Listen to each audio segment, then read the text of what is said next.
Bienvenue à notre dernière leçon, non seulement la leçon de cette semaine, mais la dernière leçon de ce trimestre. Nous finissons aujourd'hui donc le livre des psaumes. Le premier trimestre 2024 est passé, donc ça fait déjà 3 mois que l'année a commencé. Donc nous attaquons le deuxième trimestre, un trimestre qui va s'attarder sur le conflit cosmique entre le bien et le mal et le conflit interne dans ton cœur, dans mon cœur, entre aussi le bien et le mal. Je suis sûr que ça sera une belle aventure spirituelle. Et ça sera aussi une bénédiction pour nous de t'accompagner dans cette étude avec les vidéos résumées de Safélis français. Ça serait intéressant, encore une fois, de voir d'où vous nous regardez, vous nous écoutez. Si tu peux, tu mettras dans les commentaires la localité d'où tu nous écoutes ou regardes. C'est intéressant de voir jusqu'où l'Internet et la technologie peut amener ce message. Aujourd'hui, j'ai 2-3 points qui sont à quelque part un résumé de la semaine et qui sont importants pour bien conclure cette leçon. La première chose, c'est comment peut-on supporter l'attente? Je connais quelqu'un qui est proche de moi, je ne vais pas révéler son nom, qui ne supporte pas attendre. Cette personne, quand il s'agit d'attendre, non. Cette personne est prête à payer plus cher pour ne pas attendre. Cette personne me dit, mais je n'aime pas attendre, je ne veux pas attendre. Parce que l'attente, c'est un moment où tu fais pas grand-chose et en même temps, tu es là, ça fatigue, parfois c'est rempli d'angoisse, tout dépend qu'est-ce que nous avons en face comme rendez-vous, comme rencontre. Donc l'attente peut parfois nous amener à une angoisse, à une inquiétude, un sentiment de voilà, on n'est pas confortable. Alors comment attendre confortablement? Ça, c'est la question du jour. La réponse, la leçon d'aujourd'hui nous propose avec ce récit d'Ellen White que nous devrions suivre l'exemple des disciples une fois que Jésus était ressuscité. Pourquoi? Les disciples ont vécu une grande déception, n'est-ce pas? Quelle était cette déception? À quelque part, la déception de voir que Jésus ne correspondait pas, selon eux, le schéma qu'ils avaient prévu, que Jésus soit un roi, qui puisse abattre les ennemis, que le peuple d'Israël puisse régner, se libérer des Romains et tout ça. Et finalement, Jésus est mort sur la croix. Là, ils découvrent que Jésus est ressuscité, son royaume, c'est un autre royaume, d'une autre nature, pas un royaume terrestre. Et là, même avec l'apparition de Jésus, ils sont là, mais qu'est-ce qui va se passer? Et c'est vraiment un moment assez intéressant et beau, et on l'utilise souvent comme exemple d'église, ce moment où ils sont de façon quotidienne ensemble, qui se partagent le pain, qui sont dans la prière.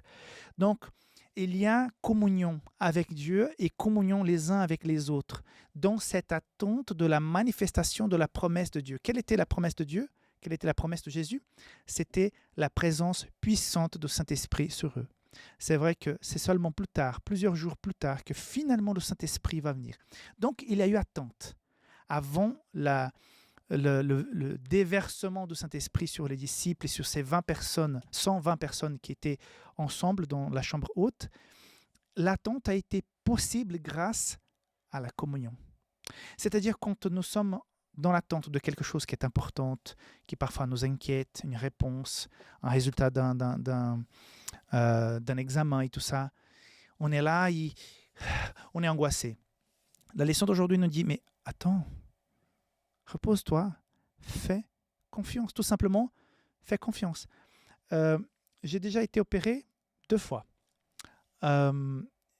Et parfois, parce que je suis vraiment cool, quand je vais opérer, ça me fait pratiquement rien. Et on m'a déjà dit, mais tu stresses pas? Je dis, mais je ne peux rien faire. Je ne vais pas sentir mal normalement parce que je serai sous anesthésie. Je fais confiance aux médecins, c'est leur métier, ils sont entraînés. Que puis-je faire? M'angoisser, ça ne me sert à rien. Donc, je me suis dit, je leur fais confiance, point. Donc, déjà 2 fois où je dû me faire opérer. Je me souviens une fois où je me rapproche de la salle d'opération, mais le monsieur qui m'accompagne m'a dit, mais mets-toi sur cette chaise roulante, sur le lit. Et je dis, non, mais je peux marcher. Je dis, ok, on y va. Et quand j'arrive devant la salle d'opération, la dame me dit, mais où est le monsieur qui va se faire opérer? Et l'infirmier dit, mais c'est celui-là. Il dit, mais vous arrivez comme ça en marchant? J'ai dit, ouais, ça va. Et donc là, ils m'ont mis couché et tout ça, parce que j'étais décontracté, parce que je leur faisais confiance. Quand on fait confiance, pourquoi s'angoisser? Donc, quand l'attente se présente compliquée, l'invitation, c'est qu'on fasse confiance à Dieu, qu'on se repose en lui. Et cela, c'est possible grâce à notre relation, à notre... Voilà, on délivre, on donne à Dieu ce problème. Si j'appartiens à Dieu, mes problèmes aussi appartiennent à Dieu. Ce ne sont plus mes problèmes, ce sont les siens parce que ma vie est à lui. Donc mes problèmes aussi. Donc je redonne tout, même les soucis, les inquiétudes. Pourquoi dois-je avoir peur? Jésus est avec moi. Donc si tu passes par un moment compliqué, si tu es dans une attente, repose-toi dans le Seigneur. Dis Seigneur, je ne peux pas régler ce problème. En même temps, je ne veux pas souffrir. Bon, alors je te donne. Je te le redonne. Il est à toi. OK? Un autre point que je voudrais aussi revoir avec vous, que j'ai bien apprécié, c'est nos prières et nos chants sont des moments privilégiés où nos cœurs rencontrent le cœur de Dieu, renforçant ainsi notre foi et notre espérance en lui. Mes amis, chanter, lire la Bible, l'adorer, ça remplit ce temps d'attente, ça fait en sorte qu'on soit plus léger. Donc, oui, être dans une attente, dans une chambre fermée, volets fermés, et puis on a peur, on est angoissé, on va souffrir. Mais si on est dans l'attente, mais on met notre confiance en Dieu, on lui redonne tout, et puis on est dans l'adoration, dans le chant, dans la lecture, dans le partage, on sort marcher, si c'est possible, on sort marcher, on parle avec le voisin, on parle à un frère, une sœur de l'église, on se rend aux activités. Le problème, il est là. On ne l'a pas changé, mais tu es dans l'adoration, tu es dans le partage. C'est beaucoup plus simple. Ne pas se renfermer sur soi parce que ça ne fait que difficulter la chose.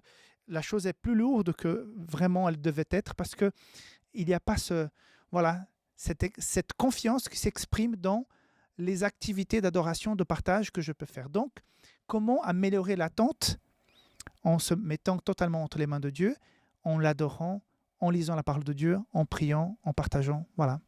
C'est comme ça que j'ai compris que la leçon nous invite à mieux vivre le temps de l'attente. OK?